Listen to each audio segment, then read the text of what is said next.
You're watching The Experience, Comic Culture and Sales. Streaming live daily to Facebook, YouTube, Twitch, and Twitter. 2, 1. Hey everyone, we got a full show for you today. A lot of number ones, some X books, and the X-Men from the Ashes. They released the title, so stay tuned.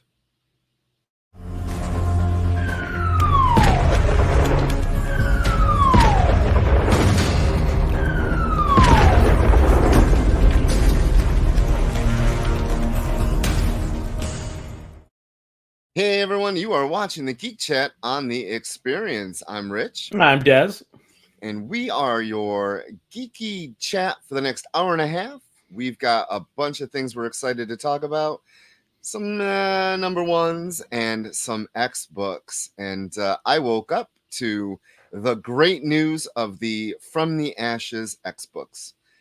What did you think? First and foremost, I want to thank everyone for being here on this beautiful sunny day. It's sunny day. Yes, look at this. It's coming right days. Through. And what made the day even better is what Rich said, waking up to this news about where we're going after the Krakoan era has finally ended and all these X-Men hit the ground. And it looks like because they've been falling for the last year, it seems like. But now they're falling, and they have fallen, and they've landed on three new teams. I'm excited to talk about this. We're gonna spend. Oh, hello, welcome everybody. Hello, Make Two. Hello, Paul. Hello, Canadians. Hey, everyone.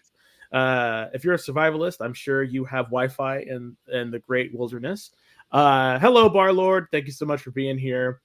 Yes, Barlord says Capullo is almost enough to bring me in. So, speaking of that, there are three books that are going to be launching from what is this? Starting in the summer. I think the first one starts. They have it according to Comic Book Resources.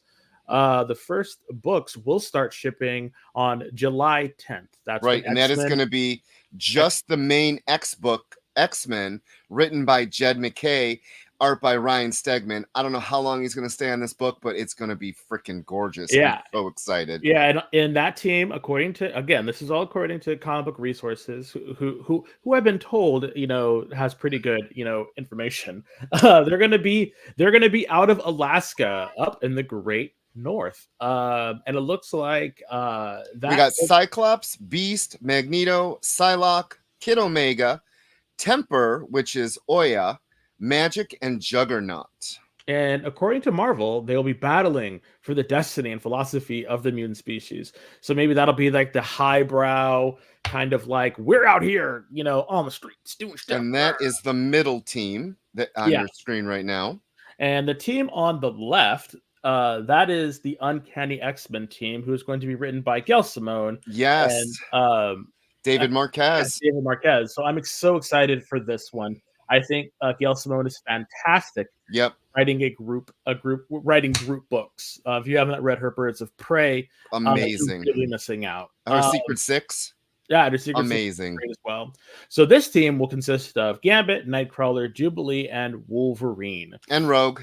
Rogue will be the team leader. And according to Marvel, heroes fighting to protect those that hate and fear them. So, your classic archetype thing from what the original X-Men kind of started out as.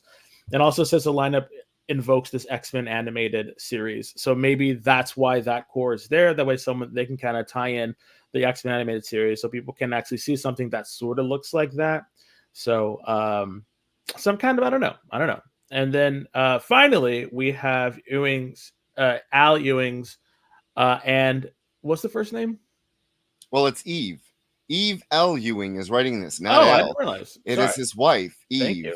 And Carmen Carnero, who we're reviewing a book today, I believe, that she was an artist in. Thank you so much for the correction. Yeah, and this is going to be Kate Pryde's team. Yes, and this is going to be Exceptional X-Men. And she will be a teacher. So I told you, I'm getting a school. If you've been watching, I'm getting a school. It might not be in Westchester. It's in Chicago. So, hey, gonna get a little Jay-Z, get a little Nas, get a little rapping on the block. I would love it if all these X-Men were in the projects and stuff. No, so the Kate Pride is going to be in Chicago. Yep. And she is stepping away, but she gets called back into action because a trio of new young mutants, Bronze, Axo, and Melee. And the picture, I have no clue who's who. It's just 3 new mutants. And then we get Emma back in it as well.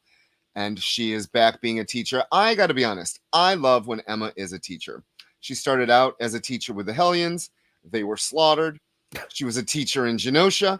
They were slaughtered. I'm afraid of if I was Kitty, I'd be checking credentials for Emma like right now. I'd be like, are you sure you want to do this?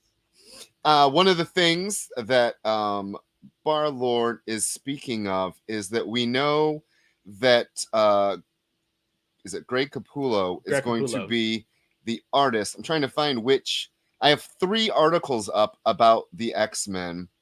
And one of them said, I probably shut the one that said it. But yeah, Capullo is supposed to be drawing something for someone. I think it's Wolverine. The other supposedly rumored books is supposed to be Sentinels written by No. Those are all? No. In that first slide, it shows the other books. It's Wolverine. Yeah, so it's Phoenix, X-Factor using the very first incarnation, Storm, NYX, X-Force using the old X-Force, yes, in Wolverine. So they're using all the old fonts, which I don't know if I'm really... Everything old is new again, my friend. That is correct. And we're supposed to be getting info on those 6 books. Actually, can you please put that back up for me, JD, real quick? So over the next couple of days. Yeah, so if rumors, and we deal with a little bit of rumors here. So if the rumors are correct, it looks like that Wolverine book is going to be Saladin Ahmed and Greg Capullo. So it looks like we might be getting Greg Capullo on Wolverine. And I'm super excited for that because I think that Greg Capullo's Wolverine and his sense and his style would really work well in capturing that classic Wolverine when you first came out. You know, that really classic gritty one. Mm-hmm. I think that would really be good. Phoenix was by Felix would be by Stephanie Phillips. So let's see. Maybe, you know, so there's a couple other ones that might not be, but I'm sure that some of the people that were listed in the rumor section, like so I guess the Eve Ewing, the Young X-Men title, that's going to be Exceptional X-Men. Yep. And then this Cyclops book or the Mystique book, we don't know. Maybe some of those will fall in, or maybe, just maybe, wouldn't it be cool to have X Factor be like the classic X Factor when they were trying to find mutants and trying to help them undercover. Remember the first? Oh yeah, no. Yeah, see, I think that'd be great if Mystique was running that team, trying to save New Mutants and bring them to Chicago or help them out. Because I don't think that when the Krakoan era is going to be over, this is what makes me believe that there's not going to be it's going to be a soft reboot. So those tensions are still going to be there after what happened. Because if you've read a lot of the some of the, what would be called, the fluff, or not the fluff, but sort of like the intros, it's like, now that there's an easy truce between mutants and AI, this is a new era. So that to me means that they're either going to, defeat the Dominion, or they're going to pacify it in some way. And I would love to have, for me, I would love for it to be Warlock. I would love for Warlock to infect the Dominion and the Phalanx and become the new master. That would be fantastic. That would be great. So that's what I'm thinking. That's why we're not seeing a lot of people, because a lot of the people that were shown in this thank you, JD, in this kind of spread of covers is all classic X-Men, except for the new ones that are on the side.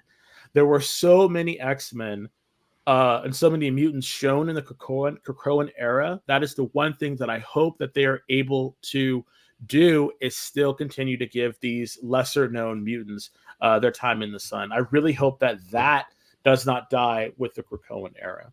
I really hope that they don't.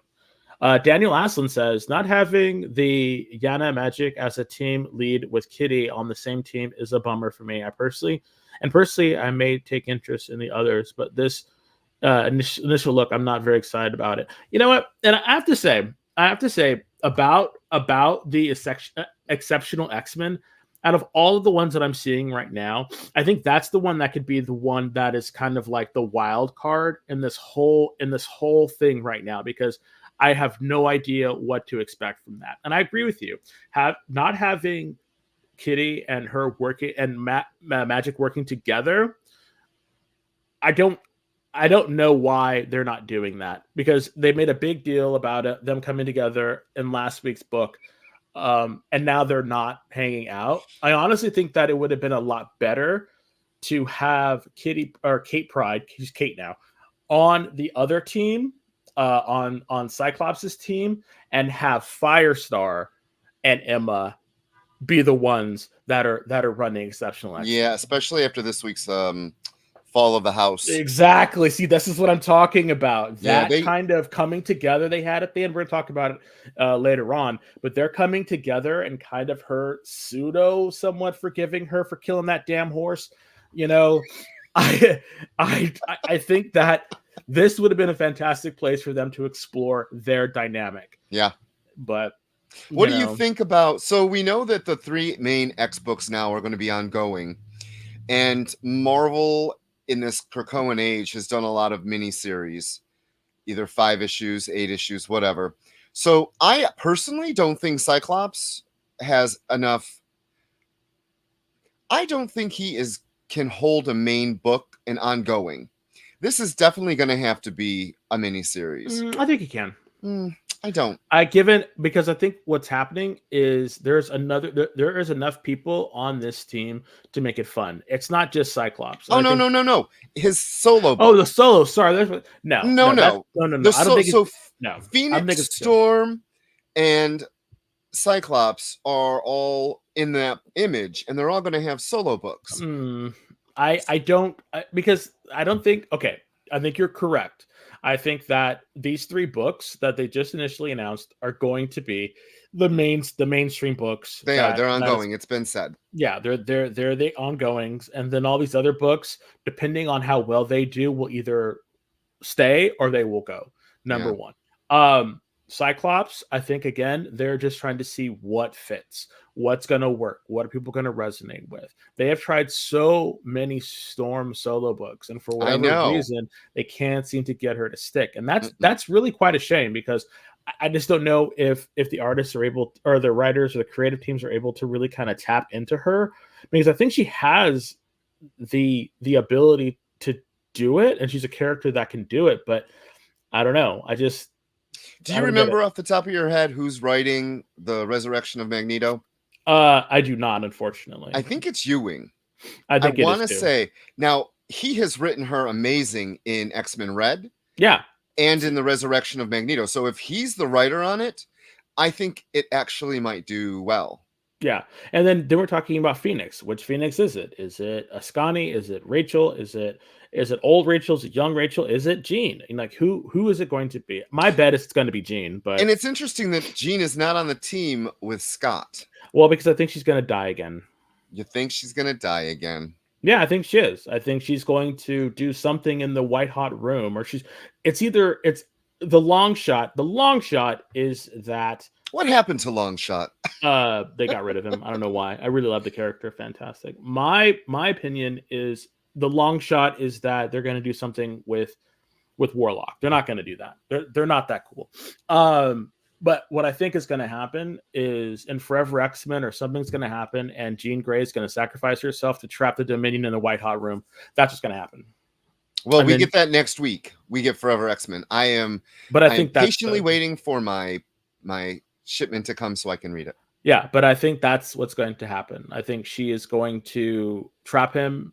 She's going to free the other mutants, trap the Dominion in the white hot room with her, and she will be stuck there guarding it until the end of time. Interesting. That's my thought. So Beast is back to being good. No, So that's a clone. So that's you think that's the clone that escaped? Yeah. The original McCoy is going to get iced. And Oyo, interesting they're bringing her in because you're not reading Wolverine, but in Wolverine, she is currently part of the exiles that are hunting Sabretooth down. She's the one with the fire one hand and the ice in the other. Yes, and interesting, she's building an ice bridge, so that led me to like, where's Iceman? Does he die? Doing the other stuff. I don't know. Well, he right now doesn't have a body, so that's the thing. Well, then he kind of does, I guess. I don't know. He's Bobby the Snowman. I don't know. Make a snowman, put a hat on it or a gay flag in his hand. It'll pop up. Yes.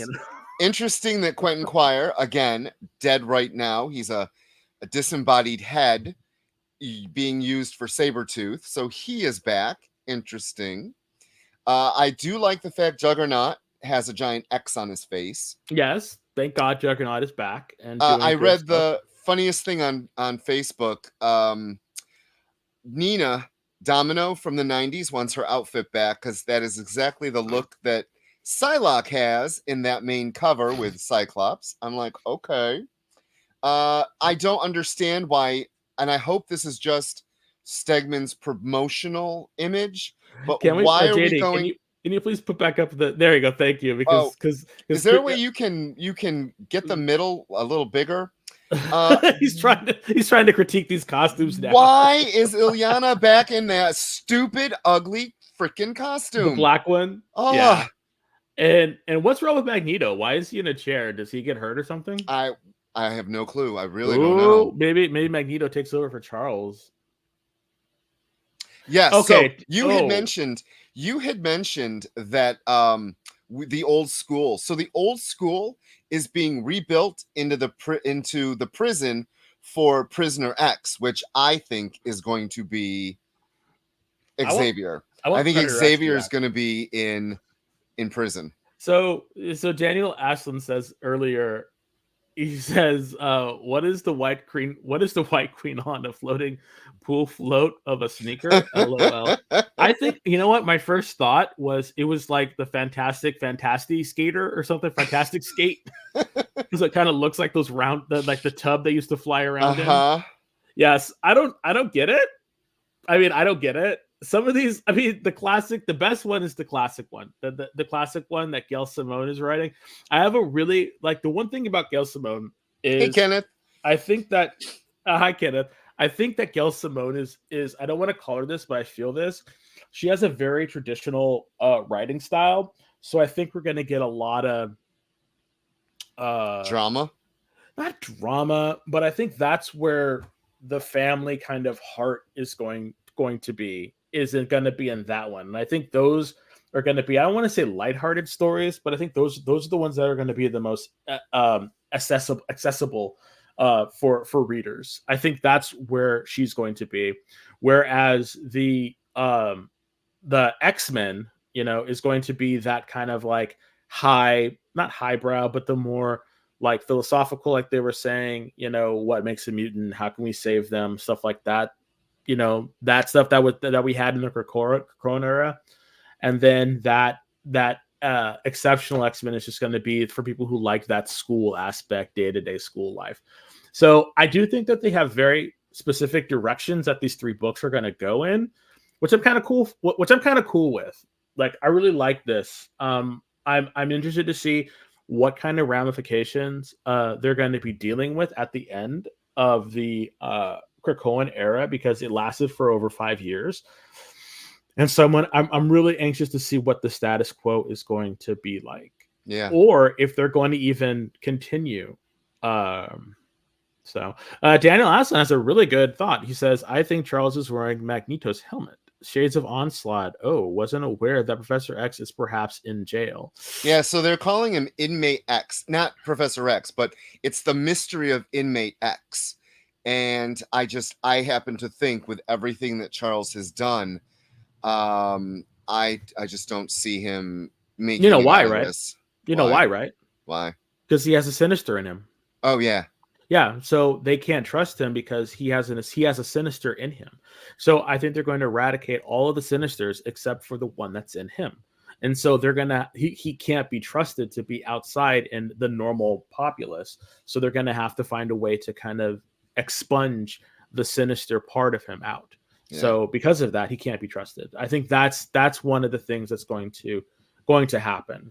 So the nice thing is on May 4th, which is Free Comic Book Day, we're getting a special prelude tale by Gail Simone in the Free Comic Book Day Blood Hunt / X-Men. And then June's X-Men 35, which is actually the 700th issue of Uncanny X-Men, which will feature stories by both Simone and McKay. So we are going to get a little bit of a tease earlier than July. So make sure you pick up your free comic book day issues, because if this is the first time we're going to see Bronze, Exo, and Melee, they might be like big ticket items if they show up in the movies as part of the new X-Men type stuff, or if they show up, who knows where they're going to show up.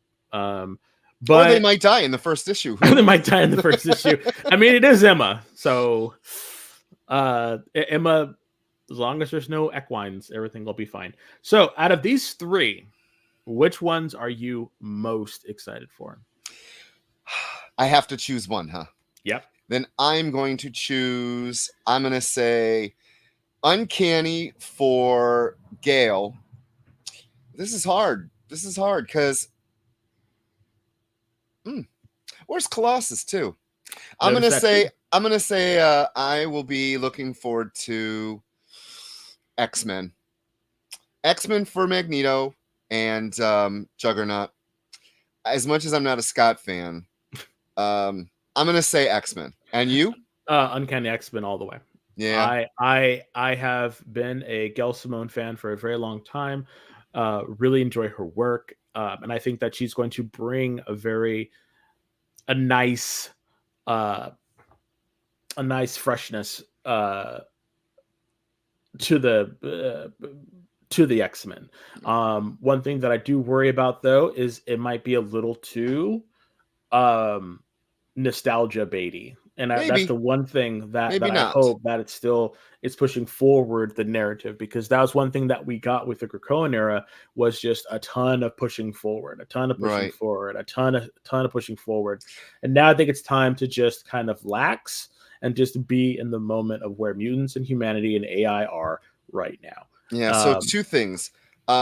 Online, some of the X fans that I follow are a little upset because they do feel like the Krakoan era was pushing things forward, and the fonts, the costumes, the school, a lot of the people I follow feel like this is a step back. So we'll actually see.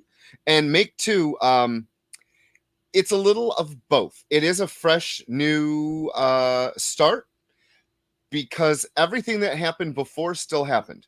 Krakoan era, from what we know, still happened. In the ad in the type for Kitty's book, it says with her fight with Orcus. So we don't know how, but something happens, and these new teams are formed. And I think it's interesting. We don't get a blue and a yellow, or a blue and the gold. Thank God. These are separate teams in separate cities. So how will communication?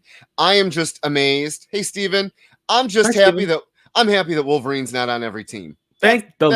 Thing. All right. Daniel says, the order presented is my druthers, I suppose. Uncanny, X-Men, nah, just don't care for exceptional until more is known.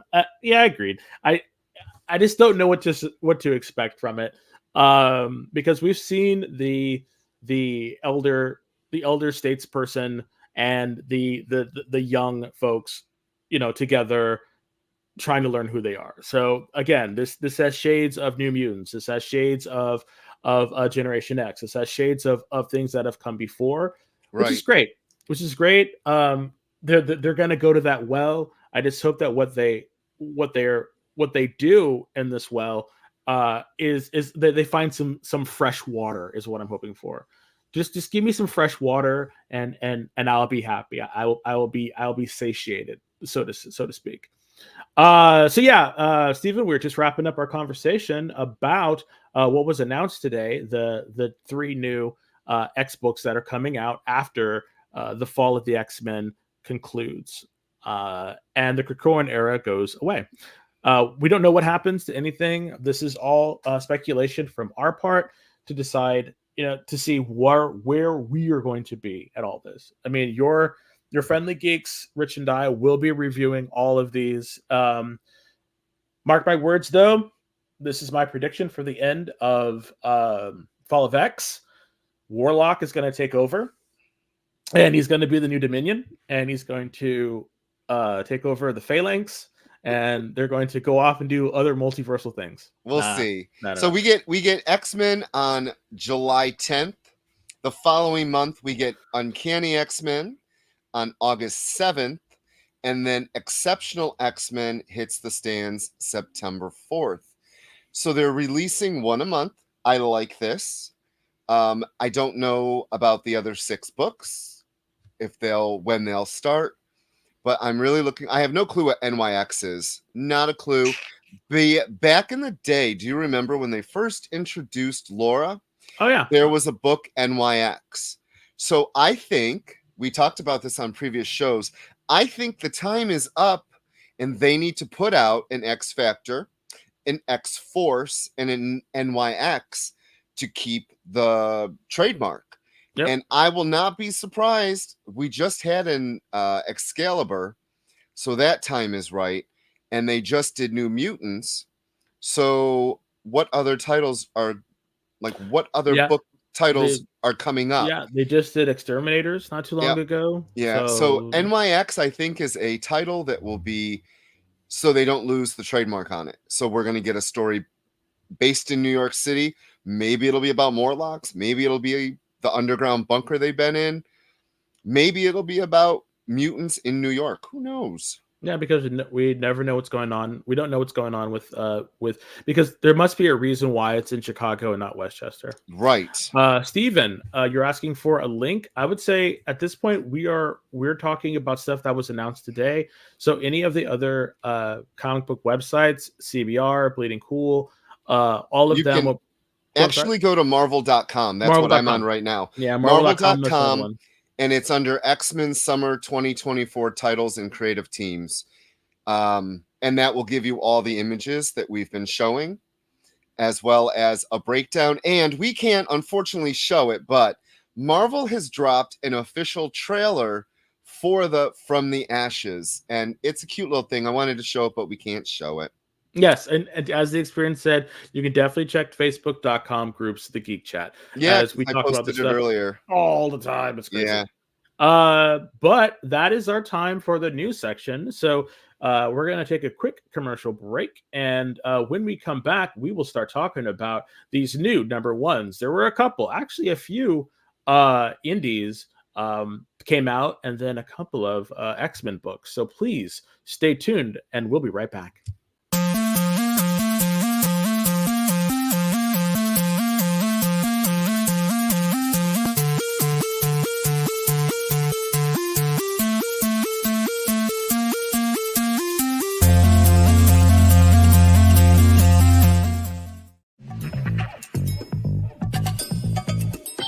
Live from New York. What? Oh, sorry. Live from Cleveland? It's Friday night? It's Friday Night Live! With Nancy McCann. And Ricky. And sometimes Carlos. And featuring boxes and boxes of rare comics. Unique collectibles. Lots of smiles and conversations with new friends. Friday Night Live with Comics Unlimited. Friday night from 9 to 11 on The Experience. My name is Mark Weiss, and I am the founder and president of an organization called Comic Books for Kids. 6 years ago this month, we embarked on a journey of passion and heart. Our goal was to make a difference for children in hospitals and cancer centers. We want to thank our friends for allowing us their support and for providing us with the means to make so many happy with their gracious give to us. Join the party. Head over to our link tree to find all the links for everywhere the experience is all the time.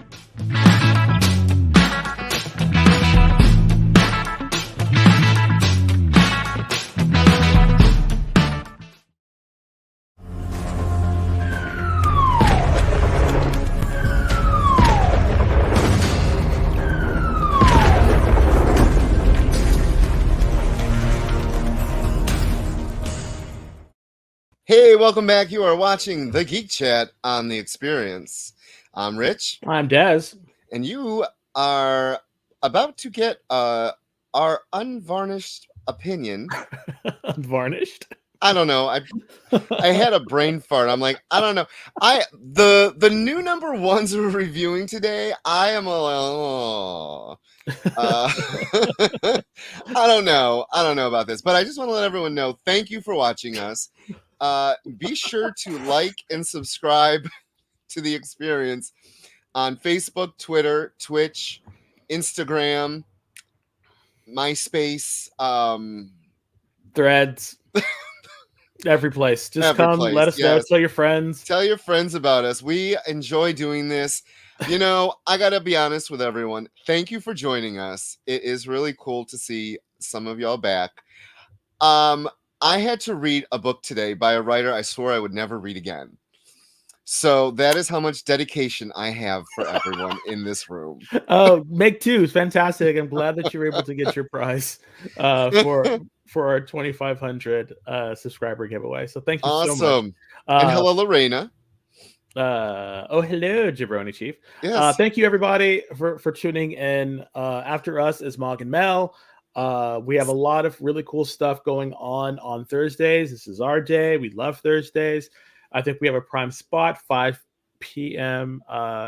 Pacific time, 8 p.m. Eastern time. I think that's a great. You know, y'all could be watching your Thursday night lineups at 8 o'clock, but you're staying here looking at our faces. So, do they even do that anymore? Yeah, they do. I haven't had 8 o'clock. Real TV in months, so I don't even know anymore. I don't think anyone does anymore. But anyway, that's a long way of just saying thank you so much for being here. Yes. Tell your friends, like and subscribe. We do this because we love talking with you. We love talking about comics. We are geeks of the highest order.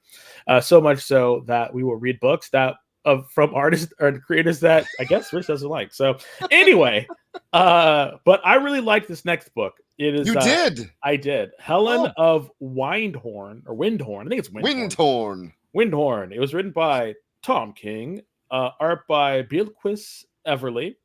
Colors by Matthias Lopes and letters by Clayton Close.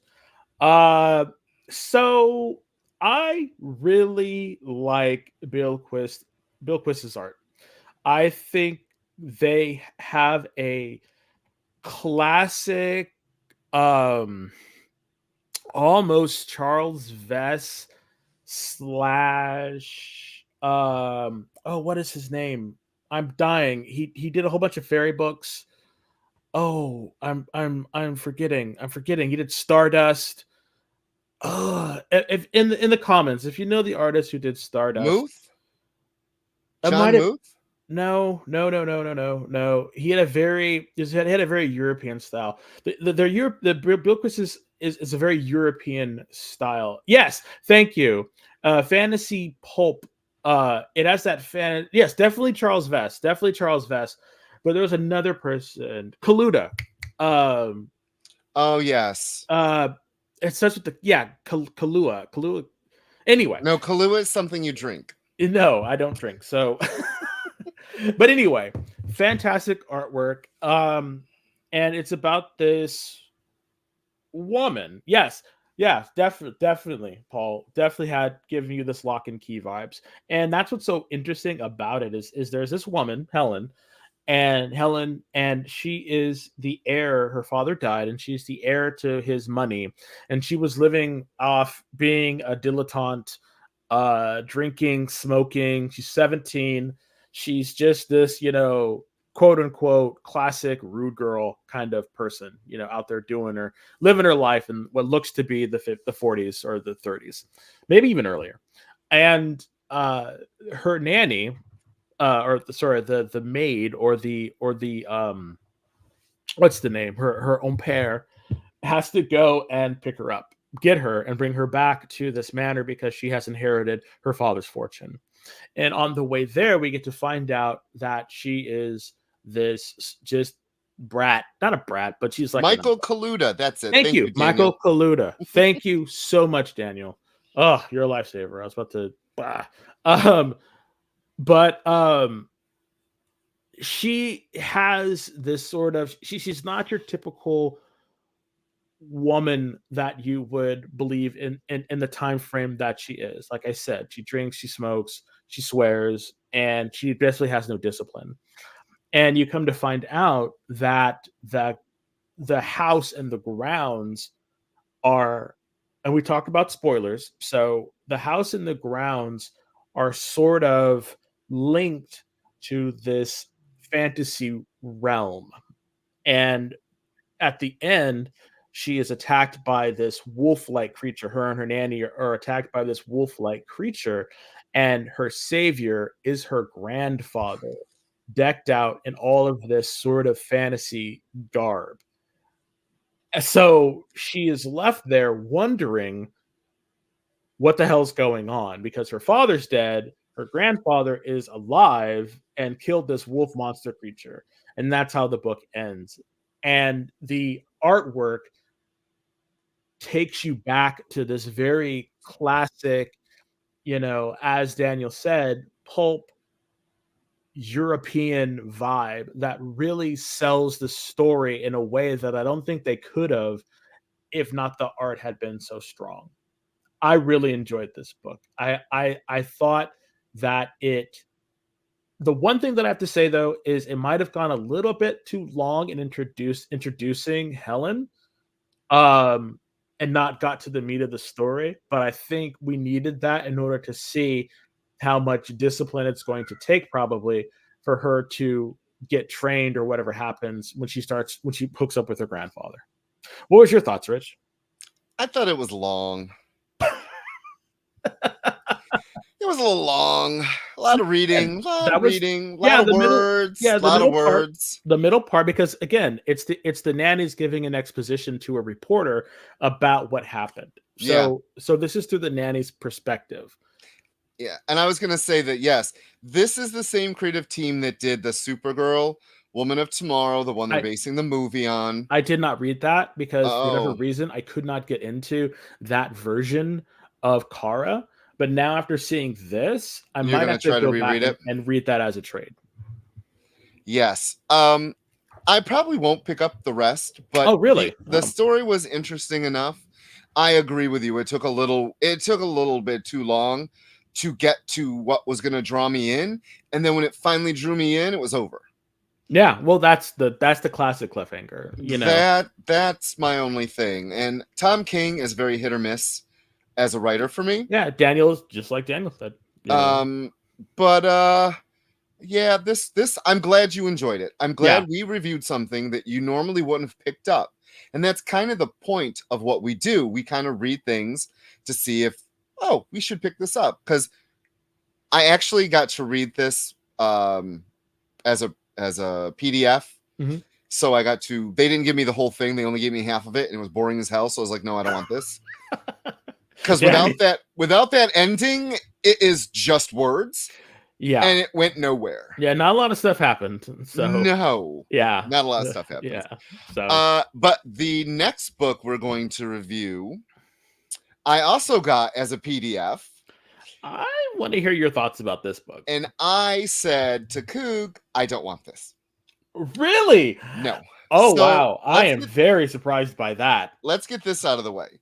The writer was Nicole Maines, who is, as we talked about on last episode, she is an actress who actually writes Dreamer for DC Comics now. Penciler was Eddie Barrows, who is a very fine. He did a bunch of Teen Titans like 15 years ago. Yeah. solid artist for DC. The Yep. inker was Eber Ferreira. Yep. The colorist was Adriano Lucas. And there was a bunch of variant covers as well. And that cover is done by Eddie Barrows. Yeah, and the letter was Becca Carey. Yes. So I thought his Amanda Waller looked great. yes. So his forms are fine. The comic is very solid. The artist DC, it's staple DC. Not a lot of flair, not a lot of flourish. Characters look like characters. So the funny thing about this book is it's not set outside of the DC universe. Mm-mm. So why is Bizarro there? Like I don't, some of these things don't line up for DC, but I did enjoy that they swore, which always helps with Amanda Waller when she can actually say the words. Yeah. The basic idea of going into the dreams. So the whole idea is Amanda Waller has to do something to save America, as always. And, you know, That's her dreamers, MO. dreamers like, oh, but that's okay. Yeah, no, we can't do that. He needs to be put in jail. And she's like, girl, stop. If you want to be a real hero, you got to do the bad things. You know, Harley's back. Harley, I remember reading the original Suicide Squad and how political that was and how Amanda Waller stood up to Batman. You remember any of that? Did you read any of the old stuff? Yeah. So Suicide Squad is it holds a little place in my little black heart. Yeah, it should this title should have been called Suicide Squad featuring Harley Quinn. Yes. Yeah. So the idea that they're in a dream and Bizarro smashing things, and the end, why? This book is a big why. Why is Dreamer like?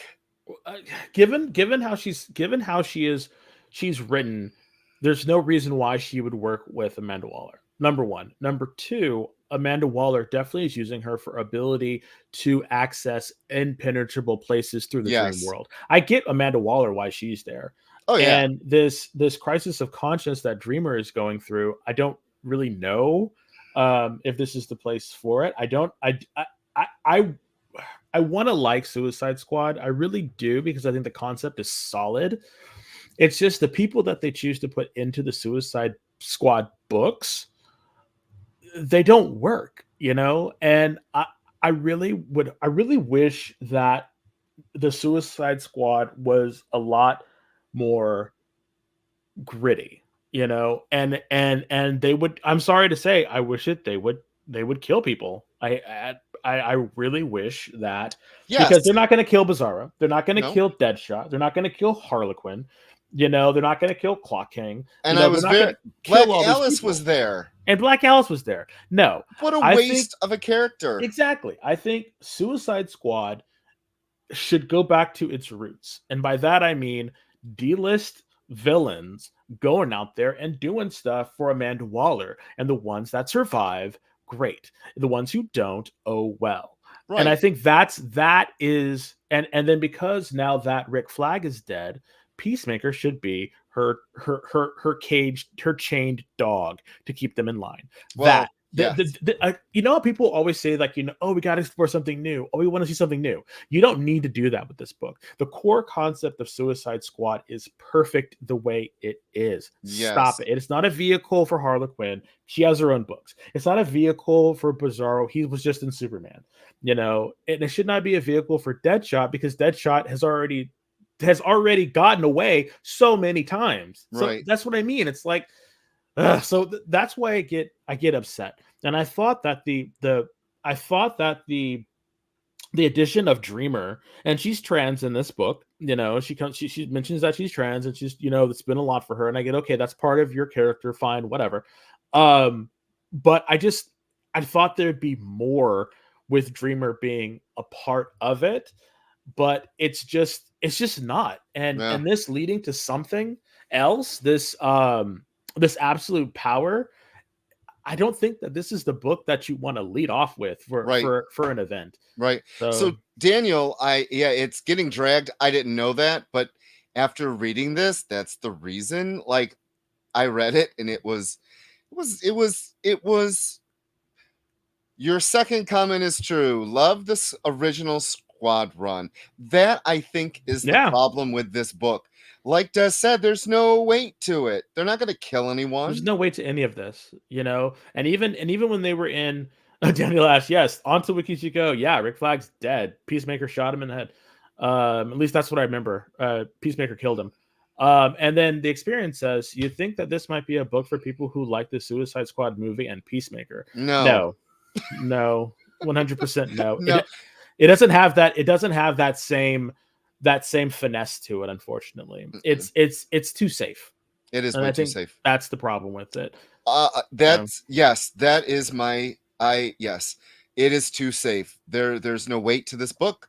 If it's leading into something, Wait, why? Read that, because whatever it's leading into was not even touched upon in the book. So I have no idea how this ties in. So, oh, interesting little thing about Peacemaker. Since we're talking about Peacemaker, did you see the news that came out a couple days ago? Peacemaker season 1 is not in the brand new movie continuity, but season 2 will be. So I wonder how that works. The TV shows are rewriting their own continuity now. I wonder how that's going to work. But okay, well, let's see.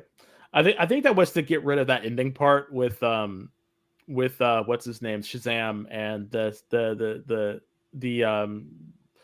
possibility of having a Justice Society. So Yeah. at the end of the last one, they had that weird thing where Shazam showed up, and that Shazam thing is not part of it. So I think they're just kind of cutting all that out, maybe. So the next book we're going to talk about is by the author that Rich swore that he would never read again, and he wore, and he went against that for all of you. So this is quite amazing, and that book is Napalm Lullaby. Go ahead. I got the Daniel Warren Johnson cover. Oh yeah, I had to get that as well. Are you kidding? You got that one too? Oh hell yeah! Of course I'm gonna get that one. That one was like that's the best one that I had to get. I mean, come on. Yeah. So let's get this out of the way. I will read it so that you don't have to speak his name. Oh no, I'm not. It was written by Rick Remender. Art was by Bangle, who is fantastic. Oh my god, the art is amazing in this book. He's one of my favorite artists of all time, is Bangle. I would have bought it just for his artwork.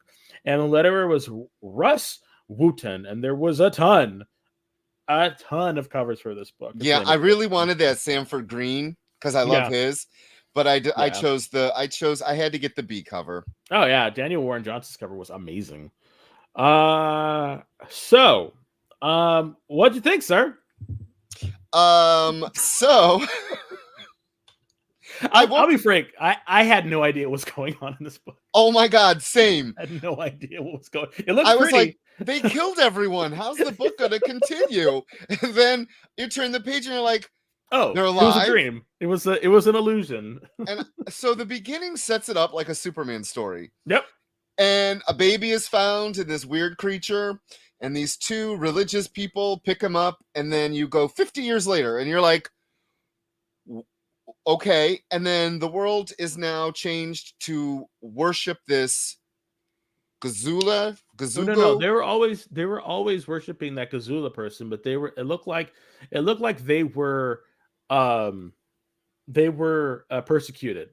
You know, Glowcore. Yeah, Glowcore is the god. Yes, and it looks like what happened, if I'm understanding it, is they thought this super baby coming from an alternate reality or space or whatever in this giant mech suit, the baby in the mech suit, they took him, raised him, and then said that he was this coming of Christ, or this coming of this god, and so I think they're gonna have to fight that baby in Who's the 50? story. Who's like, well, who knows? He's a super baby.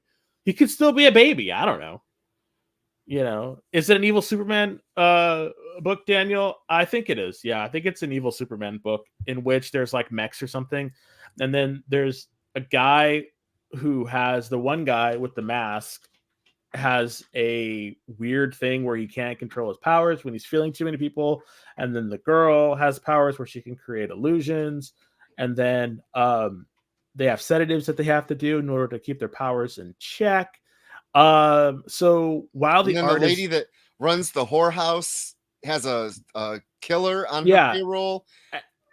and then there's And the all cat agrees. yeah, the cat, she didn't like it either. So the weird thing about this book is that while it looked great, Oh god, it was gorgeous. it looked generic as hell. Really? Yeah, like the guy with the mask on that cover with the Oh, red hair, the yeah. woman with the weird bat things, everything looked like a mix mash of all these different ideas. And I think that's one of the main problems with Rick Remender's stuff is if he doesn't have a clear direction of where he's going, he starts filling it with all this gobbledygook of all other types of popular media. And I think that's one of the problems with some of his work. Because if you read the back, when he's talking about some of the ways that he it is not magazine size. No, it's regular. It's regular comic size. When you read the back and he's talking about like, oh, there's all this stuff going on in the world today and all this stuff like that. So there's just a lot of stuff coming into this core idea, and you can see it in there. Like the old lady and the monk, with the big metal hand, and it's just all stuff that we've seen before in other popular media. And not to say that's a bad thing, it just didn't really work for me in this comic. So Image Comics, this one place gave it a 10 out of 10. So maybe it's just you and I don't know. I mean, again, it's all subjective. No, Daniel Ash, it is not magazine size. It is regular comic size. So it's not like that last book from last week. Hey, reviews are subjective. Like I said before, everyone has an opinion and they're all wrong. So that's fine. I'm still blocked by him after all these years. He doesn't remember you. No, I know, but it's funny that I'm still blocked. I mean, most likely what will happen is I will end up picking this up in a trade for the art. Yep. Yeah, and then move on from that. I don't think this has the legs, and I don't think that a lot of Rick Remender's stuff has legs like that because of how he writes and the type of stories that he writes, and that's fine. Yes. Pop culture philosophers, Rockin' Robbie was meh bleh on it. Yeah. Kind of. So Barlord, I probably will never read another one of his books going forward. He will. I won't. I will. If it's for you guys, I will. He'll bite that bullet. So let's end the first segment with oh, stop it. This one wasn't that bad. It wasn't that good, but it wasn't that bad either. I mean, Black Widow, Hawkeye. I had to get the Artgerm cover because Artgerm, and I love that costume. Yeah, so that classic much. costume is fantastic. We get a little of it in the story. So let's get this over with. Broken Arrow Part 1. Stephanie Phillips was the writer. Paolo Villanelli was the artist. Mattia Iacano was the color artist, and VC's Joe Sabino was the letterer. And that main cover that you see on your screen was done by Steven Segovia with Jesus Abertov. And then five variants to go along with it. So many variants these days. Too many variants. So number one. Yes. Did she get a symbiote in the Avengers? No. So she got it over in Venom. Okay. She now has. I had no idea she had. Oh, you didn't? Yeah, she has a symbiote now. I had no idea, and I was like, "What?" They can go into people's minds. She can see what they see. Oh, so she's basically a mutant now. So well, she's got a little help. She got a little help. She never needed it before. She don't need it now. And Hawkeye is still deaf. It's cool. And he killed someone, and now the Russians and the Americans want to kill him. That's the story, folks. And the end. The Black Widow is trying to find him and to see what's going on. Was he brainwashed? Was he not? So it is basically a runaround. Let's see what's happening, and let's get to the bottom of why you did this, or if you did this, or if you're a clone, or if you're not. So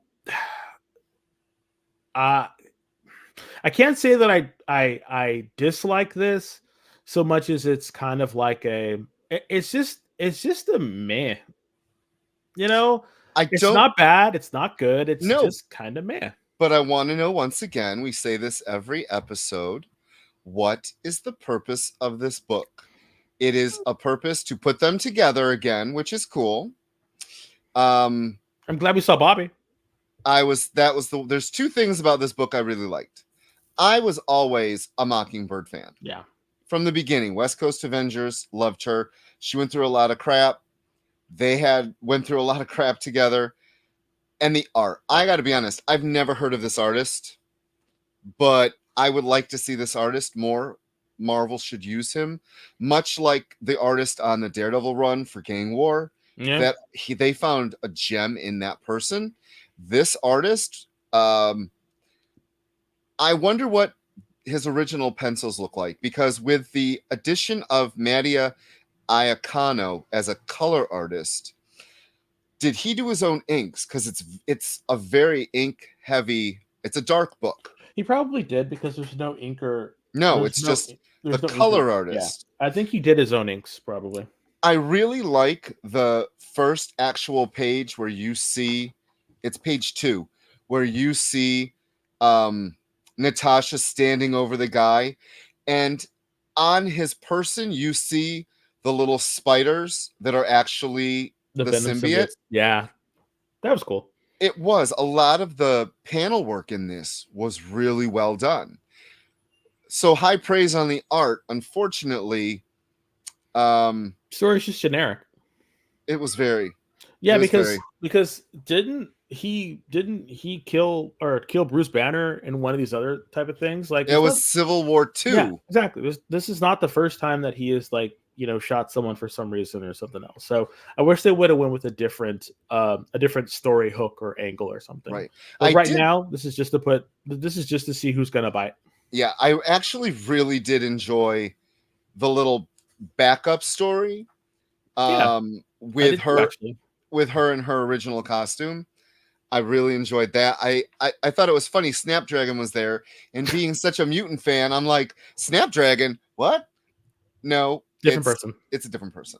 Yeah. So for this, I'm going to say, if you are a diehard Black Widow Hawkeye fan, you might enjoy this, because it is a meeting up for them. Not gonna bash that.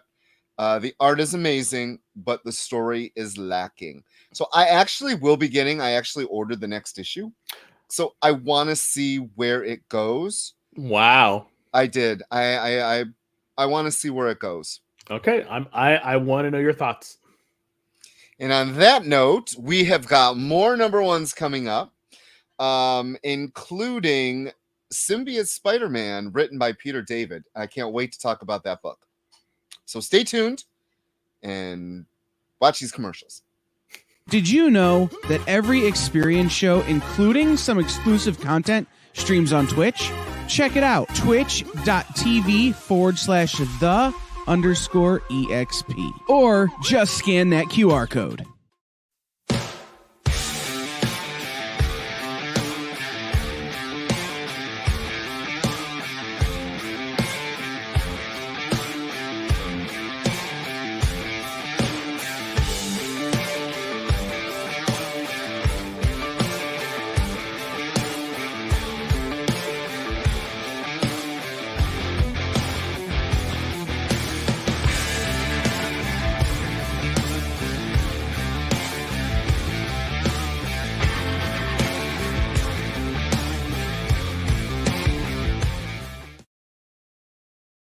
Symphonic verses, Nocturne's romance.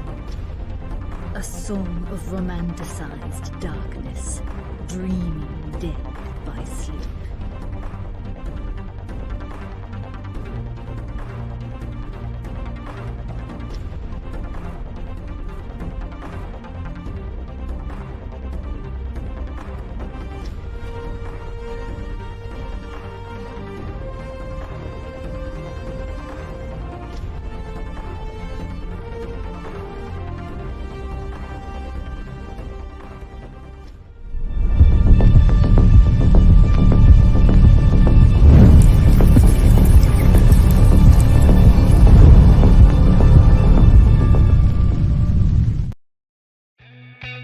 Programming on the EXP is made possible by viewers like you, or your local comic shop, or that Kickstarter you backed, or the publisher you like, or comic industry professionals who want to share a message with the world. Really, anyone who wants to advertise with us can. If you're interested in seeing a product you know and love, or are creating, or are publishing, or are involved with, advertised here on The Experience, and having your message shared with our viewers, please reach out by scanning the QR code below or visiting our website and using the contact form.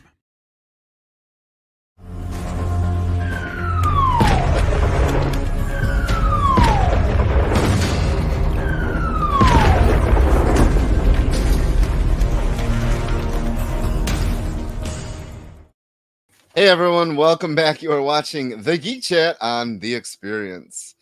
I'm Rich. I'm Des. And we are your hosts for our little geeky time. Yeah, we're happy that you're geeking it out. Yes, thank you for joining us. So be sure to stay tuned because at 10 o'clock, 7 o'clock Pacific, Sketch Up with Mog and Mel, and they have some guests for you. I forgot my notes, so I can't tell you who, but I know our great producer JD will be able to tell us who's on tonight's Sketch Up with Mog and Mel. And be sure to Rob Moltari and Kurt Zauer is their guest tonight. Yeah, so we are going to review the next book, which I oh God. Okay, so the next book we're going to review, this isn't going to take long either. Ghost Rider Final Vengeance. What is the longest book to do nothing that we're going to be reading? It did stuff. So Benjamin Percy, great writer too. I love his X-Force. Danny Kim, artist, very impressive art. Brian Valenza was the color artist, and VC's Travis Lanham did the lettering. And that cover that you see is by Juan Ferreira. And there was, again, 1, 2, 3, 4, 5 variant covers. So, what cover did you get? Main? The main cover. Yeah, so did I. Yeah, so this book is about no more is Johnny Blaze going to be the Ghost Rider, and the person narrating is looking for a new host, and the book spends the whole 40 time pages looking for a new host, and we get the new host on the last panel. Yeah, they basically the Ghost Rider of Vengeance has somewhat of his existential crisis a little bit as it's flying through different realms into space. Like it literally tours the whole Marvel universe. Yeah, looking for a new host. It infests the Brood. That was kind of cool. It infests a single mom. The single mom who murders her and it stares the hell out of her ex-husband's mother, her mother-in-law. And the kids, the kids were creepy. She's like, "We're gonna stay with mommy." Click.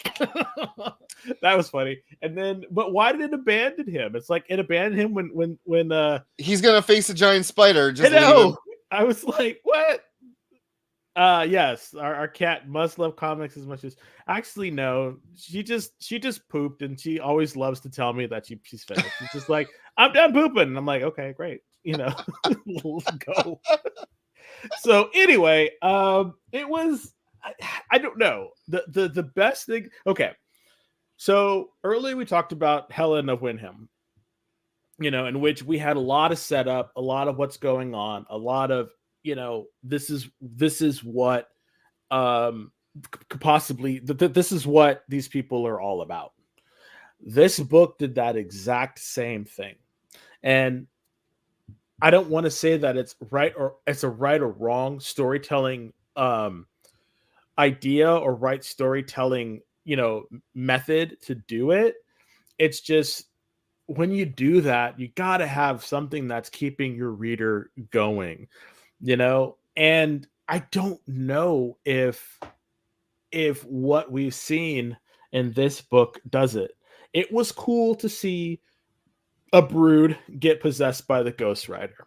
It was cool to see a headless sorcerer, frost giant in Asgard get, his head, knocked out and Thor show up and beat the crap out of him. I would have loved to have seen that fight, but no, we got the single mom, killing her mother-in-law. I would have rather have seen. It's like we have no reason why it selected the Hood as its new host. So that's basically what it comes down to. Is the Hood is the new Ghost Rider. I don't know why. It didn't explain. Well, it kind of did. No, it really didn't.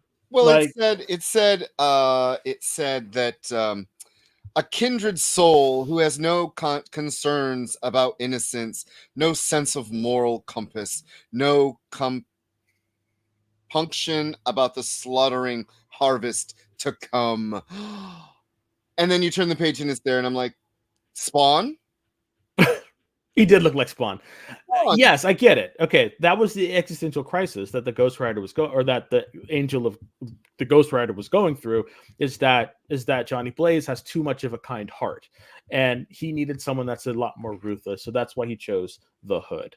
Yes. And I'm like, okay, fine. Yeah, Daniel. Even more unexpected was Danger. Yeah, Danger being selected. A damn computer. I don't know. The book.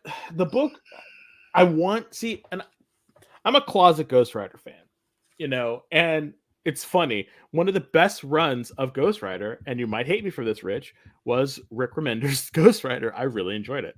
I thought it was really fun. I don't remember it. Yeah, he did it for like maybe 2 years. He did it, and it was actually pretty fun. Really weird, very strange.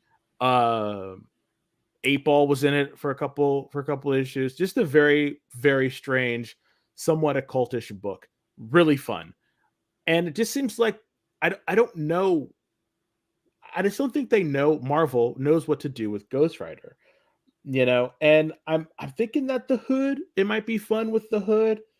I don't really know too much about the character. I know that he was really big, and I think it was Siege, and he had the Asgardian stones or something.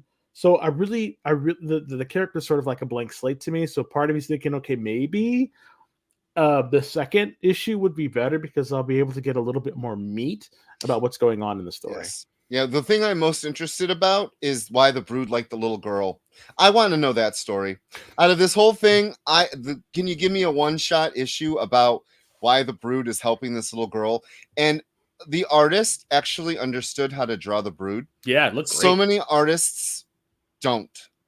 Yeah. The last time I was really, really impressed was when Silvestri drew the Brood in Uncanny decades ago. Like, he made them look, when they all had mutant powers, it was amazing. Yeah, that was pretty fun. But as for this book, again, I'm going to read the number 2, even though I really thought it was a one-shot. I will be reading, and I got to give this artist, again, Marvel is really nailing it with some of these new artists. I really enjoyed this art. The look of the old lady before she gets slaughtered by the mom. She gets penanced there to death. Yes, that is correct. The Hood's origin, he wanted power. His whole thing was he just wanted power, and he got it. And now he's a Ghost Rider. As you do. I guess I got to make a deal with the vengeance of the Ghost Rider. You'd be a crazy Ghost Rider. I would be. Safe. You know what? My chair would be my wheels too. I'd light it on fire. My comfy chair, got my feet up, swinging the chains. The ghost lady, the ghost lazy boy rider.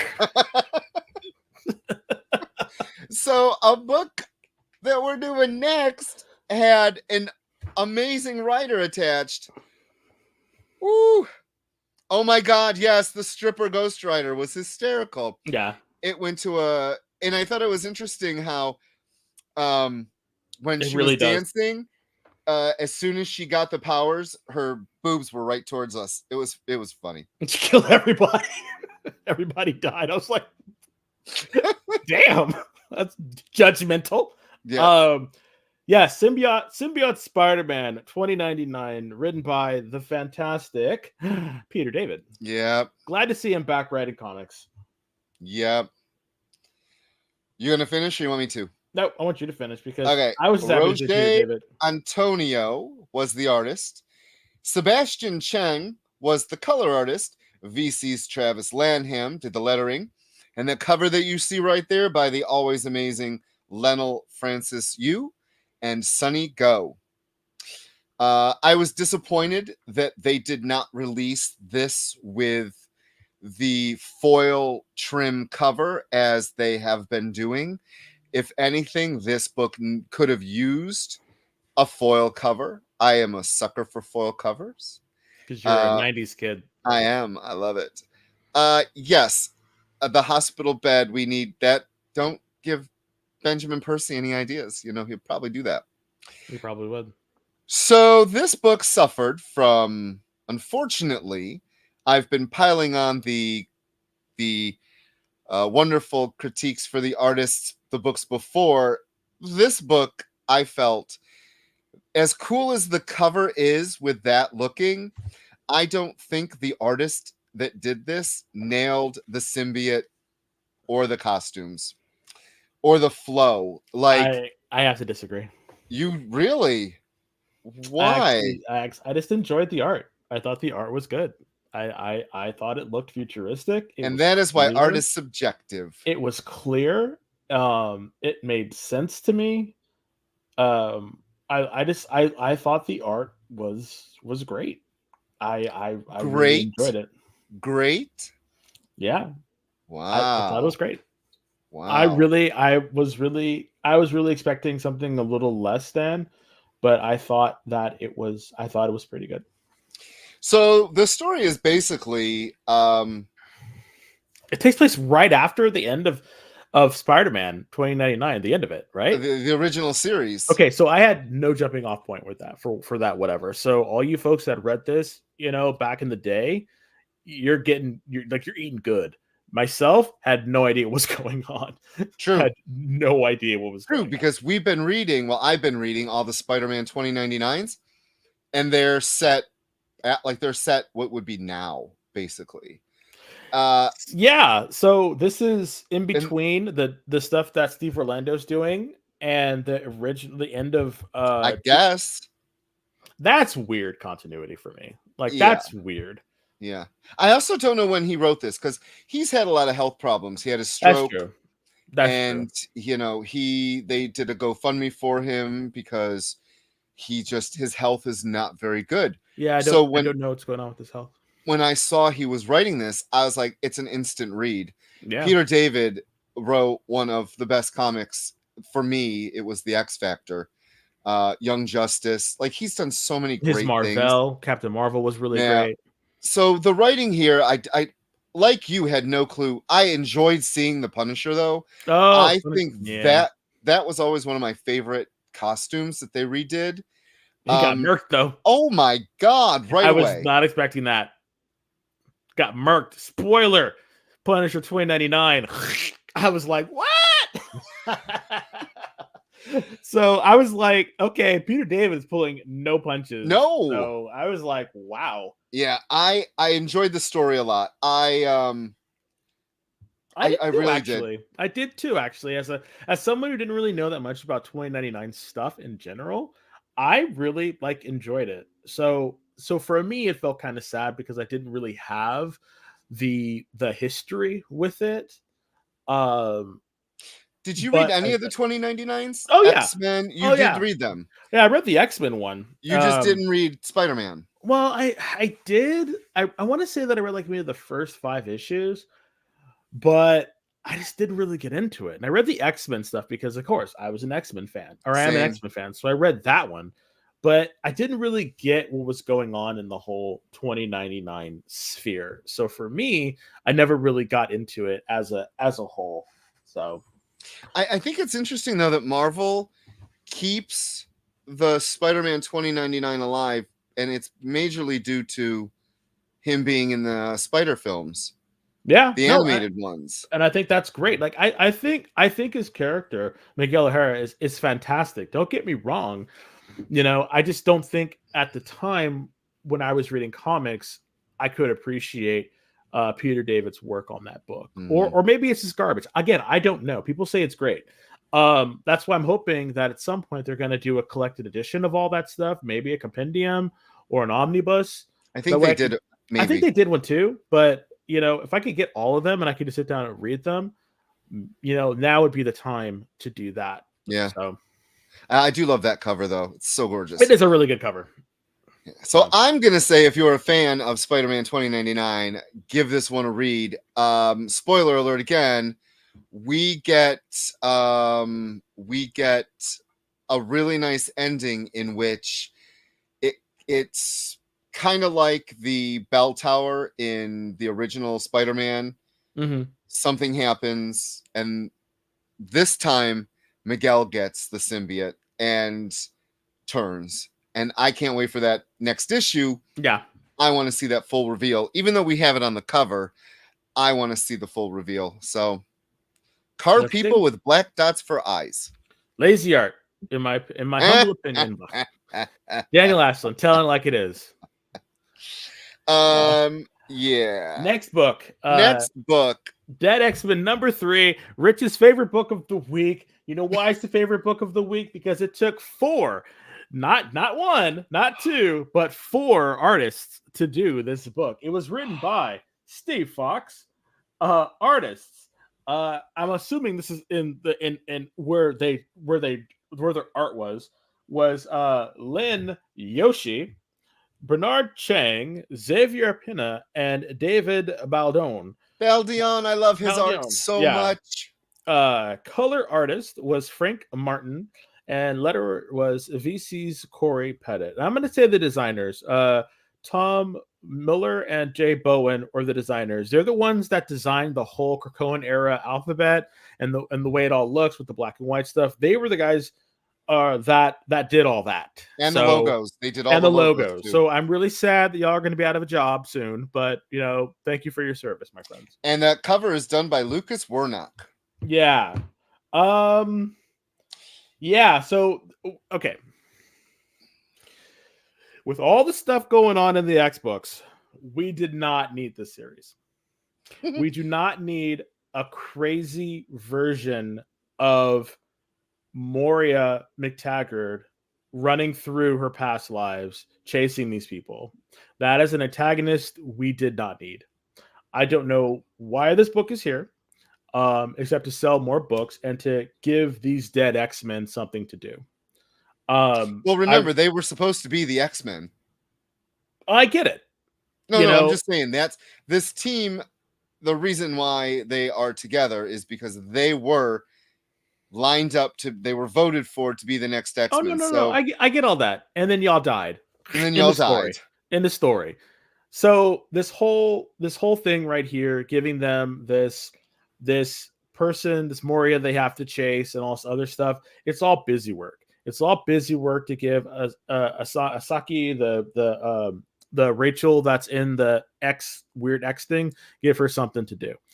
I don't think that this book needs to be here. And I don't think that Marvel believes that this book needs to be here because they have 4 different artists on it. Seriously. It just screams to me like rush. Like, yeah, it's exactly. It screams to me rush. We have an idea. We have an idea. We think we can get people to buy more books. Let's do this. Here you go. And I think this is what is happening because this has nothing to do with the main continuity of what's going on in the X-Men mythos right now. Nothing. The other thing really about this book is it gives 0 time to any of the actual characters. They are a vehicle in which this story is being told. There's no real personalities. Like, people sound generic. Last issue, I said it was nice because Jubilee had that connection with Emma. So when Emma died, it was nice to get a reaction out of Jubilee. But otherwise, that was a reaction to get out of readers to say like, oh, look, even though we know this doesn't matter, we're gonna give you this in order to say, oh, we were thinking about this because of this. I Right, think but at that's least where it that was came from. but at least it was something to do with the character. Exactly. You know, There's no character moments for any of no. these.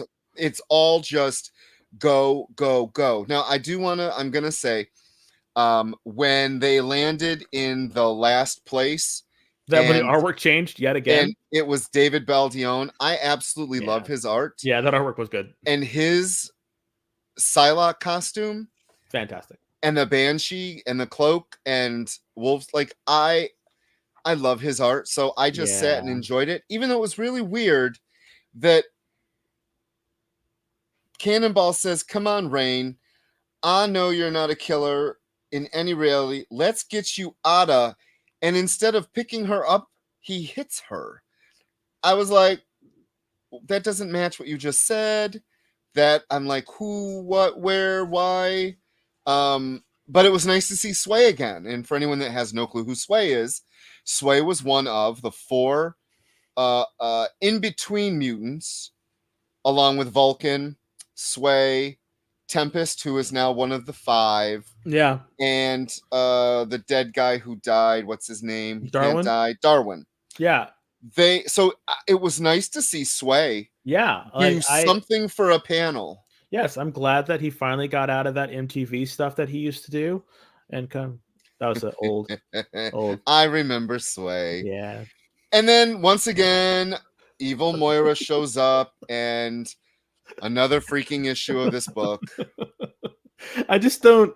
I just have to chuckle, because it just shows. It really just shows the lack of, for me personally, it just shows the lack of sort of sense that Marvel has when dealing with the X-Men. When this whole thing started, they killed every book. You got 2 books, and then you're off the run. And now you got 19 books to wrap up a story. It doesn't make any sense. Like that's like it's crazy. It's crazy to me that you need all this to wrap up a story. Well, let's talk about the final one, which is going to be Fall of the House of X number 3. There's 2 more issues, right? It's 5 issues total, right? It's 5 issues, I believe. Yeah. Let's get this out of the way. Ah, sugar! I just. Do you want me to do it? Yeah, I just got to find the page. I went over it. I have it. Okay, do it. Okay, it was it was by Jerry Duggan. Was the writer, not the artist. Jerry Duggan was the writer. Was the writer? Yes, he was. And then it was Lucas Wernick and Jethro Morales were the artists. Brian Valenza was the color artist, and VC's Travis Lanham was the letterer. And again, the design was by Tom Mueller and Jay Bowen, and there were a bunch variants, yeah, bunch of variants. So things actually happen in this book, people. Like things actually happen. There is movement. I'm very happy. Yes. I have to say I enjoyed this issue. I did too. People were getting stuff was being handled, and I was like, yes, we're finally getting resolution to some story arcs. People are finally people are finally being taken off of the board. We're seeing some resolution. Let's keep it going, people. I enjoyed it a lot. I have enjoyed Juggernaut's story arc over the last decade. I will say I have really enjoyed the fact that he has changed in that he doesn't want to just kill his brother. Like for the longest time, Kane's only mission was to kill his brother. And then I loved it when he hooked up with Black Tom, but it's nice to see him trying to save Krakoa because he feels that's why I'm happy to see him on the team, the new team coming up. I loved the line that they use about, he says, you can't kill me, right? And then he just starts slaughtering the Orcus, agents. We get a change of heart from one of the Orcus doctors because she realizes, oh my God, the AI is going to take over. This isn't what I wanted. And then what happens to her with her Yeah, neck? the I was Nimrod like, breaks her neck. holy Jesus. Like, Yeah, I was not expecting that at all. I thought it she was a was gonna, I thought she was gonna last for the end. I thought she was gonna go the distance, but she no, did not. no. She was killed by basically her own husband. If Yep. you think about it, because her Yeah. husband is what caused him to come back to life. Yep. I like that we get a little in another book we had Woofer, and now Apocalypse is there, and he's like, yes, The Destiny thing with like the X in the oh sky and God, yes, so good. the And whole then resolution, with Firestar and and Dr. Stasis. Doctor Stasis was so good. Like that whole battle scene between him and Kitty or Catherine, sorry, and Emma was fantastic. The way she used her powers to pull his mask off and that thing, like when mutants do stuff like that, using their powers tactically, I love seeing stuff like that. And he didn't realize that it was gone, and and then Emma going in his mind and making him have a heart attack, just reliving all that stuff. Like we very ever rarely get to see mutants cut loose. Cyclops shooting Nimrod. Nimrod with his optic blasts, just really good stuff. This was a very good issue. I have to agree. A very good issue. The first two were pretty slow, but I think this one finally starting to culminate in stuff that actually matters. That I'm like, okay, cool. I still have a problem with them changing Firestar's microwave-based powers into flames. I kind of. It's just a way to visually make it stand out. Right. And I agree. I really wish that they would find another way in order to do it. And which I think was really crazy is how they did it in the Spider-Man Amazing Friends with the reddish glow around her. I think something like that would totally be fine, and they wouldn't have to just revert back to something as generic as the flames, because it's not a good representation of her powers. Right. But she cooked him though. She did. Him. Yes. So two things about that. It's interesting that the cover is a reflection of an older cover that was done when it was Stasis looking at Wolverine. Even though this is a basic bait and switch cover, this cover is meant for you to go, oh my God, I got to buy this book. Spoiler alert, this doesn't happen in the book. He dies by someone else's hand. And I really we were talking about that issue a couple weeks ago that Phil Noto drew, and it was Nimrod, and he looked like a cuddly little toy. Yeah.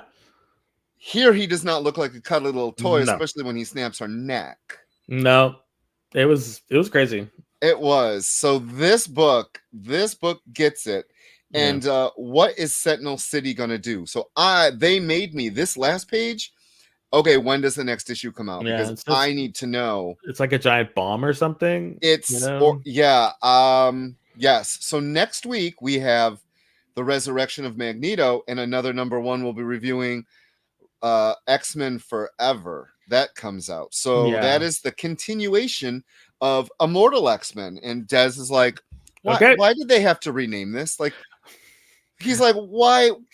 And you want to know why? Because they need to keep forever. They need to keep the word forever trademarked. Also, mark my words.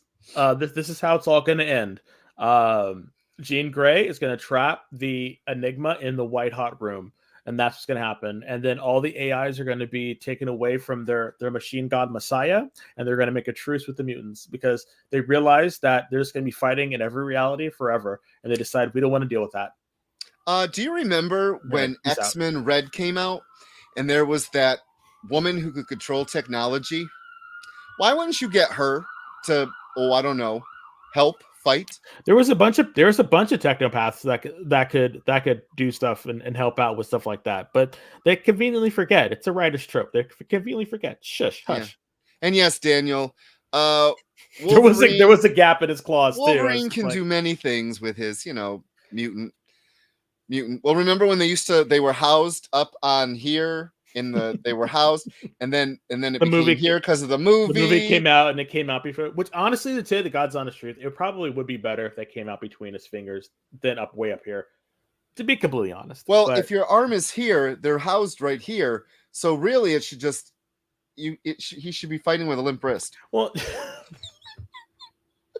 and on that note, want to say thank you so much for joining us every Thursday at 5 o'clock Pacific time, 8 o'clock Eastern time. We really appreciate you being here. Please let your friends know about us. We love talking to you all. We love reviewing comics. We love entertaining you all, and I hope this is entertaining. If not, just mute us and keep the feed going. It's fine. We need the views. So in any case, thank you so much. Please stay tuned. Mog and Mel will be up right after us In about a half hour. in about a half hour. They'll have Rob Moltari and Kurt Zauer on their show. They start at 7 p.m. Pacific time and 10 o'clock Eastern time. I gotta do the math in my head real quick, but Math's hard. math is hard. Happy Pie Day. Yes, happy Pie Day. Go out and eat some pie. And want to say thank you. Yes, and as always, I'm Desmond. I'm Rich. And we'll see you next time. Bye. Bye.